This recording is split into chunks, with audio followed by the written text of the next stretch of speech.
We're going to look at the website Oxop and what's underneath it. So underneath any website, there is HTML. And HTML is what is used to communicate to the browser what the page looks like. Now this language is great for doing that. It's really good for communicating to the browser what the page needs to look like. It's not good for our team to communicate the elements to design within their own team. So this page is actually written in another language called LHTML. So here's that exact same page written in LHTML. As you can see, it's a lot shorter.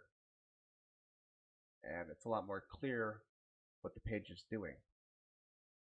So if we actually look at this page, we can tell, just break it up. We know that there's a header up here.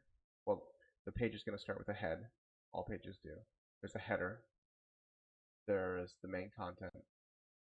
There's a footer and a little bit of text. Now, that's kind of hard to get that from the HTML.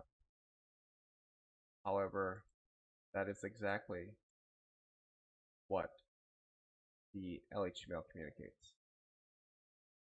And our web curators can go in here and easily make changes to this document. And those changes will be reflected on the main website. For example, I'm going to change this.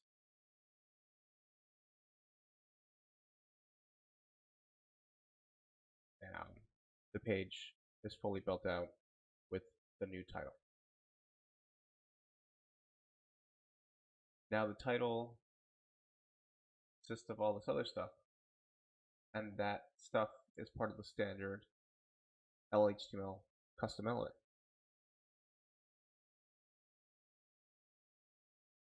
So if you wanted to change that throughout the entire site, for example, if you wanted to remove LHTML, we could do that in one place, and now it's gone from not only that page,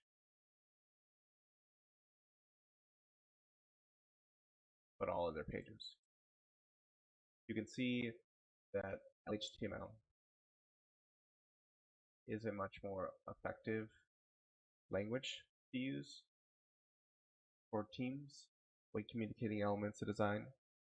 It's dry, which stands for don't repeat yourself. So it adheres to dry principles, allowing our team to maintain a very small bits of code that actually relates to what the page is doing.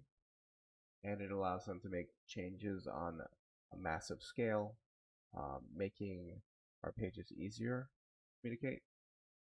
It also allows them to invent their own language, so they can make up stuff to communicate new elements. For example, on the news page, we have an element called news. And it just states we want to have 5 news stories in that element. And the LHTML element takes care of everything else. So now our team can use this element throughout the web page and just adjust, okay, I want 4 stories here. And the page itself will be changed.